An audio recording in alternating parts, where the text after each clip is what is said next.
Buongiorno! Alright, guys. Oh, I am alright. Buongiorno! But aye, it's Inglourious Buongiorno. Basterds. Brad Pitt in the house with his horrendous Italian. Don't know what the gimmick was, but I guess we'll have to get to there later, right? We will. But we kick off with chapter 1 of this movie. What do you make it? Initial thoughts of this movie? Disappointing yet funny. Disappointing yet funny. Don't know how someone warrants it as their best movie, but it is what it is. Yeah, fucking is what it is. But we kick off with some French farmer. He's out in his field. We see these like Nazis approaching. His 3 daughters are then like, Papa, the SS are coming. Run. And he's like, get me some water to wash my masculine body down with. That's pretty much how it went. Yes. Yeah. And then out comes Hans Lada. Gestapo detective played by Christoph Waltz. This guy knows his... This guy can speak every fucking language and he's very good. Yep. Yep. Interrogates this guy, gets a big glass of milk. He does. Gets a wee glass of milk for Morrison's. He loves his milk, doesn't he? We're not going to quote we'll say Morrison's, why not? Because why not, man? We like Morrison's. We like Morrison's, but... Yeah, and then he basically turns around and figures out that the rats are living in the floorboards, gets all the identities of all these people, and then the guy finally admits to it. Aye, they actually are in the floorboards, but they don't speak English, so they haven't heard a word that I've said so far. And then he gets the SS in, they lay the smack down. One manages to escape. He could have killed her, but to be fair, he's pointing a pistol at her, isn't he? And he just goes, you know what? Nah, I'm not having this. I'm not for it. And the movie split into 5 chapters. What did you make of chapter 1? I really liked chapter 1. I thought it was a good introduction. So did I, but I feel like there's a lot of stuff that was just needlessly dragged out. I feel. Yeah. I mean, chapter 2, we get the introduction of Brad Pitt and his crew.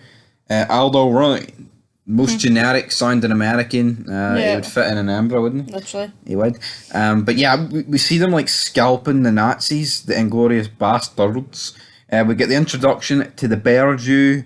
He comes out of this like cave. He get like this big hyped up introduction. Then he comes out with a baseball bat, and it's like, right, what good's this guy coming out with a baseball bat? I know. Like, we're in a fucking World War II here. We're not, in the streets of Belfast with a baseball bat, even though they're probably a decent amount of Dundonald. Don't let go of Dundonald, son. But aye. He then batters the guy in for the strain. I can't remember what this actor's called, but he knows his stuff. He kind of looks like Thomas Miller. Yeah, he does a wee bit. Who's Thomas Miller? Thomas Miller. Who's Thomas Miller play You know for? your man, Thomas Miller, go for it. Tom. Wee Tommy. I love my Tom. Who's he play for? Thomas the Tank. Aye, Thomas the Tank, plays for Germany. Yes. Plays for Bayern Munich. Him? That guy, but... Yeah, I mean, chapter 2 is basically an introduction to these, and it was alright, like, but... They let a guy, one of the guys, a private, get back, and he informs Hitler of the Inglourious Basterds. But I think this is based in 1941, and keep that in mind. 1941, the Nazis are on top in the war. There's no 2 ways of spinning it, right? This is factual because the movie is based off of like until like the end bit. It kind of is based off of like the true events, so to speak. Chapter 3, we then get the introduction of the cinema. There was this young sniper, Frederick Soler. He's talking to what was her name? Shoshana Dreyfus, the Jew that survived the opening bit, the owner of the cinema. You actually said that she was the one that escaped. I did. Amy got it right, didn't she? I did. I'm good at catching stuff like that. You are, Amy. You got it right. You got it right on the money. And then I don't know. I feel like this bit was just a bit unrealistic. The way like she kept turning down this Frederick guy. Like the big Nazi guy in Nazi occupied France, which you didn't know the accent. Yeah, but you didn't know. Yes, I know. I'm not saying I'm not. Yeah, but it's a bit unrealistic for him not to be like, well, I'm going to kill you then, or rape you or something. Because I mean, that's just the way it was back then. But maybe wee Frederick Soler's trying to be a gentleman. But then, well, I feel like near the end, when they have their ending moment, remember she was leading him on to lock the door and all, I feel like probably would have led to that. What, if he didn't get what he wanted, yeah. Maybe, definitely, but yeah, basically, right, that's another thing. He held off in a city against the enemy, doesn't actually describe what the enemy is. I don't know if it was French, British, American, or, you know, Russian. Could have been Russian, to be fair. But he basically killed 300 people, 300 soldiers over the course of 5 nights, which is pretty good. So that's why they're making the movie of him. And then at this point, they want to make the movie and have the premiere in Paris at her cinema, which ties her in. So that's all three of the first chapters. Chapter 4, we have the meet between the German actress Bridget von Hammer, whatever her name is, and then we've got the Berjew there. We've got the British guy who was talking to Churchill, which was like a pointless scene of him being honest. Like Churchill sitting there, and we didn't even know if he was a dummy, if he was an actor. Yeah, that was pointless. He was just sitting there like a wee windy licker, wasn't he? Just trying to introduce the British.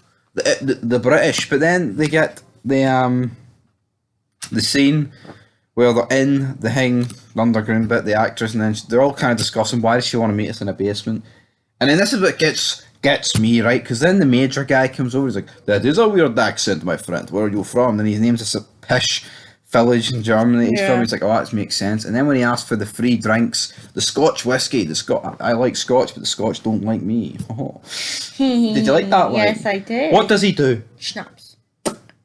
He puts up 3 fingers instead of 2 fingers on a thumb. Yep. Right? Correct. Now, my problem with this is, guys, why would the major Nazi of the SS, whatever, fully commit and be like, mate, I've made your cover? Makes no sense for him to do that. Because most likely, the other guys at that table are going to be jobbers too. Yeah. You know, and like spies, rats, so to speak. So he just basically gives it up. Would it not make a lot more sense to go out of there, make a phone call, right, there's 3 guys in here, boom, but no. This guy's actions literally gets everyone killed here. The actress gets shot, the Berjew guy survived, but everyone else dies. The major himself gets his balls blown off. Yeah. It was a very bloody scene, wasn't it? It was, actually. And then Very quick as well. Yeah, I didn't really know what happened. Yeah, I'd actually like to rewatch it. Like, just the scene, not the movie. Yeah. And then the guy who had the kid, Maximus, he basically makes a deal with Brad Pitt, Aldo, to if he takes the woman, they'll let him live. And then the woman just shoots him. Yeah. Kind of a bit uncalled for.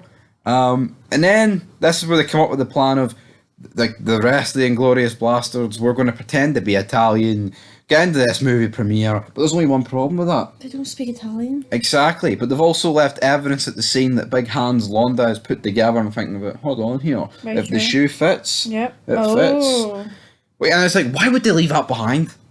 The SS are obviously going to find out about, hold on, where's all these people that haven't reported back, and what bar did they go to? Boom, they go to that bar. Stupid. You know, like, it is a bit stupid logic. Like, we can talk about Quentin Tarantino being a great director, but there's just stuff like that makes zero fucking sense, in my opinion, but it is what it is. We get to the movie premiere, Hitler and Oz there, they've got bombs strapped them, so at this point, Brad Pitt, the Berjew guy, and then the other guy, they are literally just going to kill themselves. Yeah. Which I'm surprised about. They're actually going to go on a suicide mission. Yeah. I mean, what are they, Al-Qaeda? Something like that. That was a joke. I know it was. I don't think you took it as a joke. I did. Did you think that the US the US Army was Al-Qaeda? No, of course not. What's I'm not Al-Qaeda? that blonde. You're not even blonde, son. Exactly. Alright, Rupert, you're no blonde. Oh my god, Gimme Jesus is cheating on his girlfriend. Leaked. With Rupert? Rupert. Okay, do Rupert. She's not doing it to Rupert, guys. You've been let down. But Aldo gets kidnapped by Hans because he then just ends up killing the actress, strangling her for betraying the motherland. But guess what, guys? No more than 10 minutes later, he betrays the motherland, right? So why is this Hans guy, who admits he's a wonderful detective, at this point, guys, Germany's winning the war. Why in the flying banana would he give us up? Why would he betray Germany? Kill Hitler, kill Goebbels, all that, betray his entire country for safe haven in America?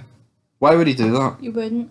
Number one, he wouldn't do it because it's stupid. And number two, why would he take Aldo's word? Brad Pitt's word. I know. And then after it, Brad Pitt just scalps him with a swastika, and it's like, well, he's going to have that forever if he hasn't just killed him. Yeah. You know? So only 2 of the bastards live, because the Berjew guy and the other guy, they kill Goebbels and Hitler. It's a complete massacre.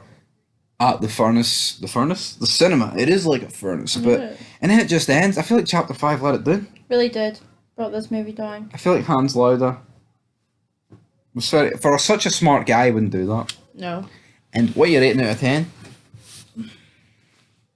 5. 5? Yeah. I'll give you a 6. I'll give a wee 6. So that's a 5.5 out of 10. Till next time. It's not the best movie of all time. No. Peace.